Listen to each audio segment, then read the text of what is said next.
Yes. Greetings, everyone. Welcome to a vlog. Long overdue. Very sorry I haven't had one out over the last couple of weeks. I really keep mentally meaning to do at least one a week. Never happens, though. But there's a lot of stuff going on that I wanted to talk to you about, a lot of things that I wanted to bring up and discuss. Move the mic over a little bit. Let's see. First of all, big news if you are a streamer and you use OBS. If you have Windows 10 and you have, or might be getting the Windows 10 update, you want to make sure an update to the NVIDIA drivers 376.33. 376.33 is the latest driver that from NVIDIA that actually has a patched version of a bug fix that corrects a problem that basically Microsoft caused with their Windows 10 anniversary update. I don't know the details, but you want it and you want to update it. Then once you do that, you can update to the latest OBS and you should be happy. Good. That's what I'm doing. Radeon had a similar problem that was caused by this same update in Windows 10, but Radeon fixed the problem earlier because they figured out what the problem was on their end quicker. It took NVIDIA a little while longer to figure out what the bug was and how to fix it. But latest version of the NVIDIA drivers, bug fixes are out there. Point number two. Let's see. Vaygrim's Chance Season 4 is kicked off. VC4 is a thing now. Technically, it's VC 4.1. We're dividing the season into two halves, and one will be shorter than two. I hope. Overall, the season's probably not going to be terribly long, but we'll see how it goes. I expect that C 4.1, which is basically called Life in the Buffer, is that is a play on words in several senses. I expect that will probably last through the end of January as a bad guess, and then we'll probably start picking up on converting over to 4.2. And the basic premise is that, I don't know if you follow the series Vaygrim's Chance, but it was single player originally. Started off way back in the day, 3+ years ago now, as just me. Single player series. Vaygrim's Chance 1. It was just Vaygrim's Chance. When I got around to that world died from bugs and corruption. When I got around to a new version of Minecraft, I think it was 1.6.4 that I did the first one. I did 1.7.2 was where I did Vaygrim's Chance 2. And that is where I had the floating city. And a lot of people seem to like that. I'm a sucker for good sky base. That was still single player. Vaygrim's Chance 3 was where we had the BDE, the big darn egg. And that was that big spaceship that we had at spawn. We crash landed on a planet. It was storyline driven. Everybody kind of fanned out. That's where we met the Bromigos and whatnot. The Grimco crew ran into the Bromigos. That's where we met Sapram and some of the other guys. That was storyline driven. It was multiplayer and it was much more complicated, had a lot more moving parts. It was still 1.7.10. Well, now we've updated to 1.10.2. It has stabilized long enough, and there is enough of a selection of mods that we could get a mod pack out, get it tested, and start a series. That almost didn't happen in several regards. 1.10 for Minecraft has been a disaster of technical support, of stability, of troubleshooting, of everything. It has been a litany of problems in one way or another, getting a pack that was stable and that was new and interesting. I could have gone to all the old usual stuff, basically Xeroxed most of VC3 and turned it into VC4, but that would have been, in my opinion, very boring, very dull, and it probably wouldn't have gotten us a lot of attention because it would have been the same thing all over again. So we're trying to strive and find new mods, stuff we didn't have in VC3 that we could put in VC4, come up with a new format. At the end of season 3, we decided we were sick of being stranded on that planet, so we constructed this massive Frankenstein of a teleportation device and fired ourselves off as a data stream off into the ether, into the depths of space in an effort to try and find our way back to home. But that signal got intercepted. At the very, very end, you'll hear a radio signal that plays, and that is actually voiced over by Mr. Direwolf20 as the captain of a spaceship called the Caliban. And basically, right about that time, our computers switch over their actual targeting to that SOS signal. There's several reasons for that. And you have to listen to every single word that is actually said, every abbreviation that is said within that actual message that you'll hear the distress signal and listen to it very, very carefully, and you will get an idea and an understanding why our computer equipment that basically Grimco computer equipment that we constructed thought it was important that we get rerouted. So we got shut off to a different destination. That matter stream has been intercepted. And now VC4 has started off with life in the buffer. Basically, our matter stream, our transporter beam, got intercepted by the computer for the spaceship Caliban. And the ship's computer, voiced by my wonderful wife, Miss Moab, aka the Coffee Fairy, um, she did the voice for the starship, for the ship's computer, the voice of Callie, short for the, Caliban. And she plays the voice of Callie, the ship's computer. And she informs us at the very, very start, episode 1 of VC4, Life in the Buffer. She informs us that we are basically data within the ship's computer banks, and she is processing and reconstructing our matter stream so she can spit us back out into the real world. We don't know where that's going to be, though. So right now, all we know is we have been grabbed by this computer and we are being processed so we can actually be reassembled. Until then, we're wasting our time with Life in the Buffer. We originally weren't going to do a skyblock. Wasn't the plan. We have another plan, and that plan is still going to happen, but we have to have something to buffer. Now you get the phrasing between what we originally intended and now, because we couldn't just keep putting off season 4 because a lot of people there's a lot of channels. We have 12 people that are involved in this, 10 of which are recording and putting up content for it. This is a big deal. This is a monumentous event. It's some of the most number of moving parts I've ever had for a multiplayer series, much less a series at all. So there is a lot of weight that has been resting upon my shoulders over the last several months as I panic about wondering if we were going to be able to get VC4 out before the new year. I originally wanted to start this series back in November, late October at the worst.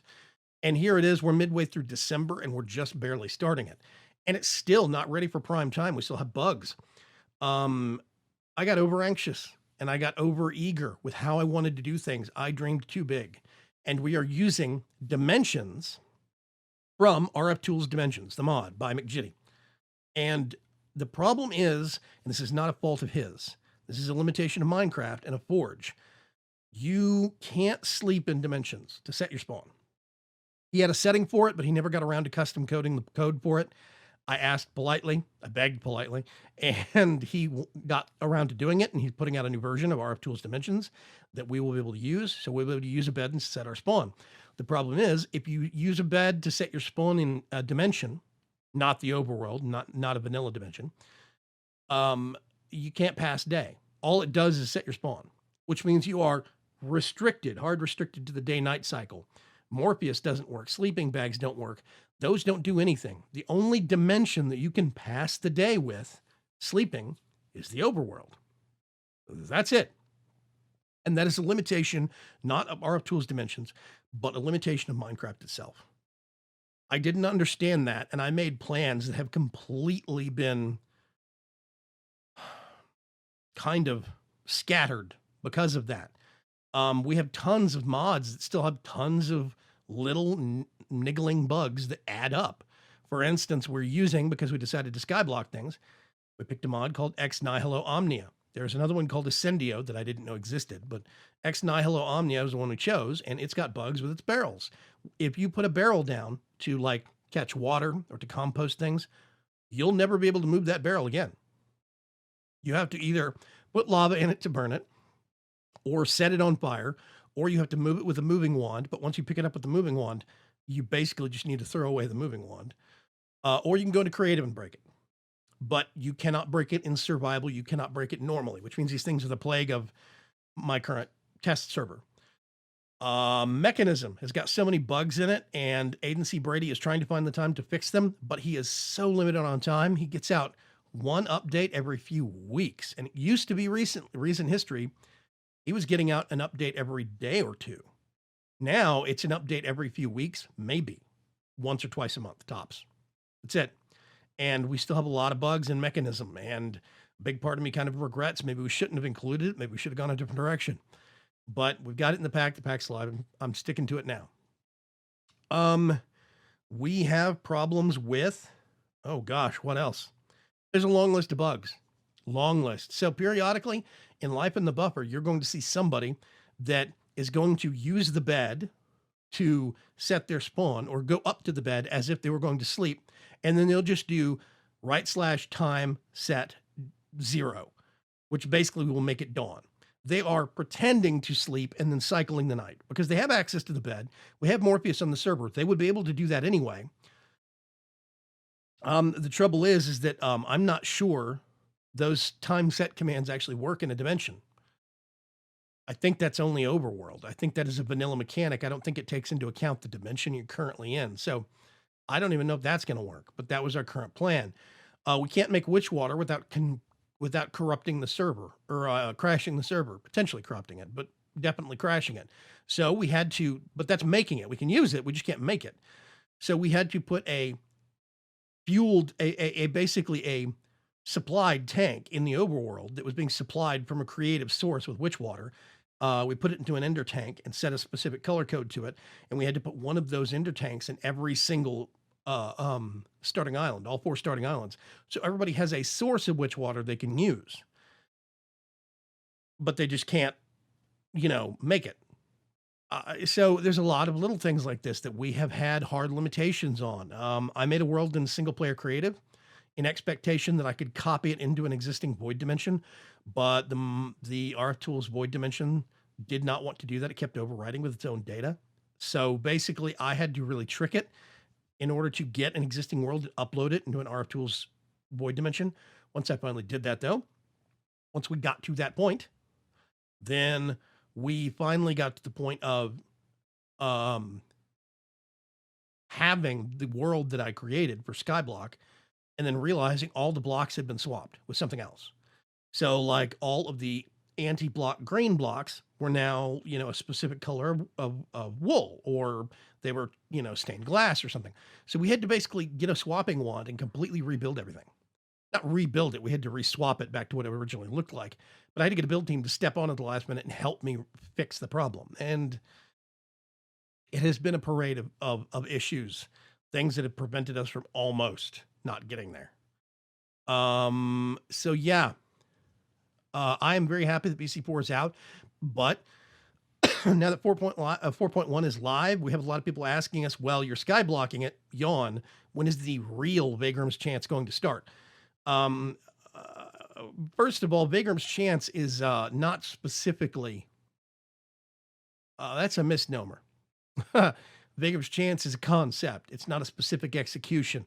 The entire point about Vaygrim's Chance is building a Minecraft world within the confines of a pack that can run on less than amazing machines. Now that's problem number one.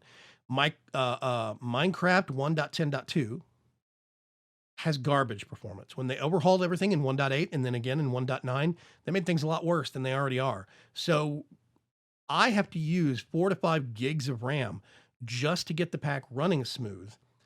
Whereas for 1.10, whereas the 1.7.10 pack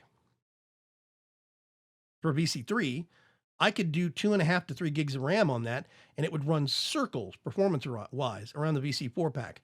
And we have fewer mods in the VC4 pack. Performance under Minecraft 1.10 is way worse.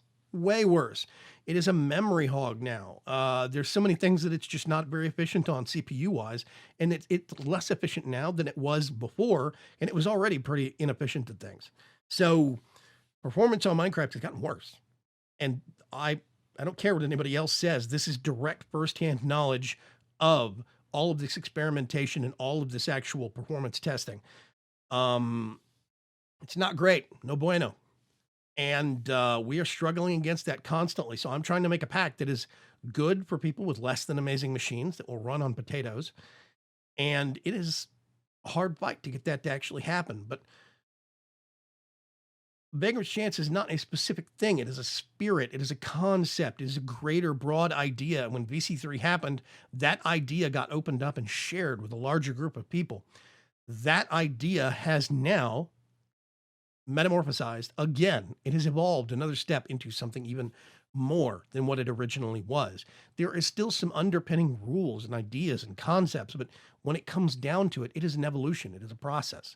And it has turned into a thing about community now. And that is very, very critical to me. It's very important to me. I founded the League of Ordinary Gamers for a reason.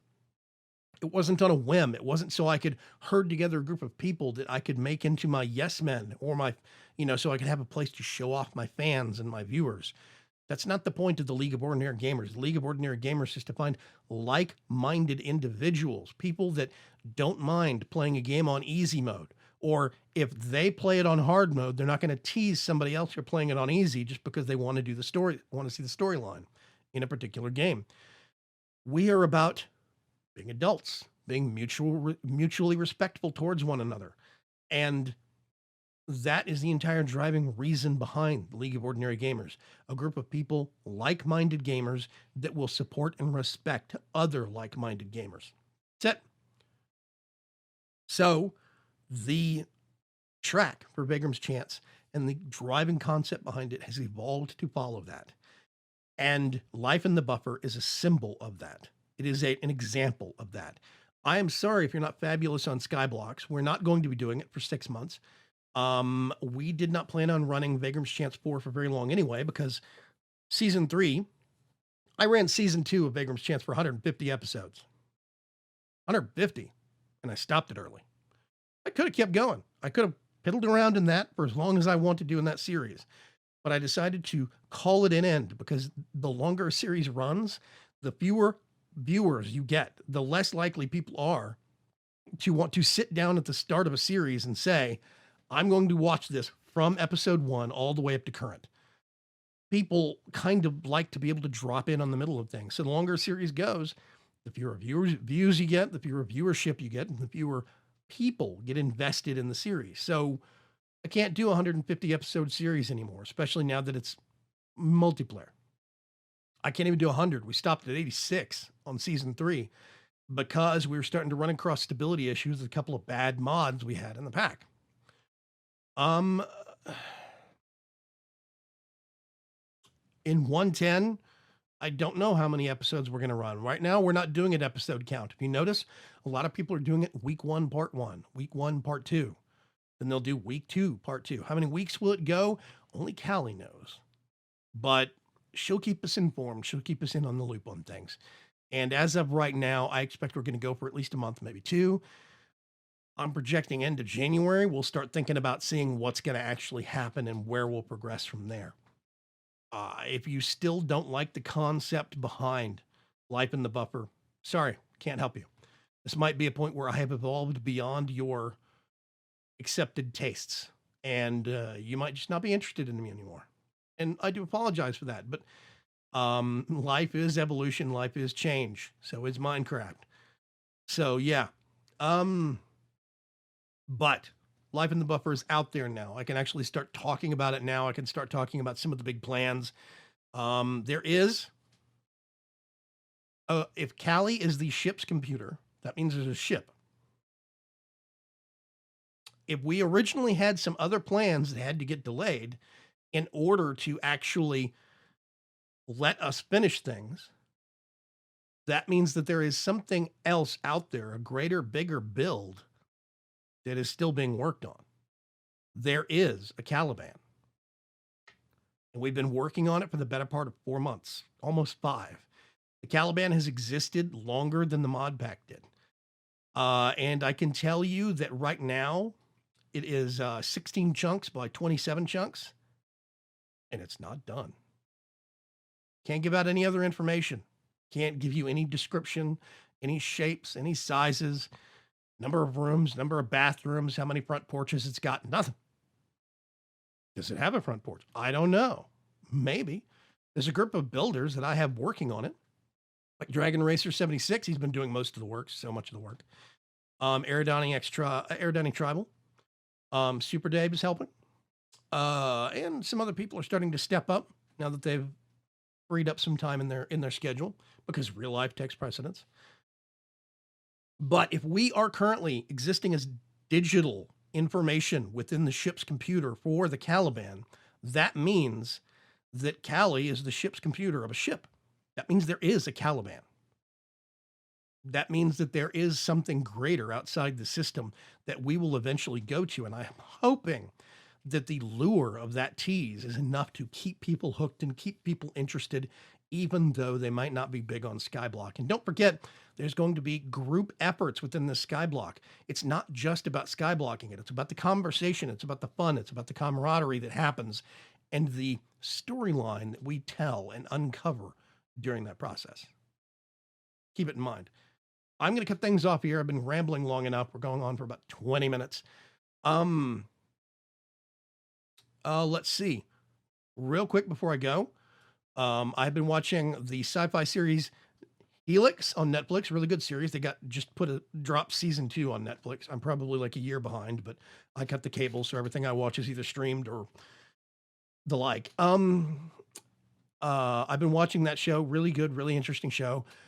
If you haven't seen a show on Amazon Prime, if you have access to Amazon Prime and you haven't seen a show on Amazon Prime called The Man in the High Castle, I highly recommend you at least take a look at it.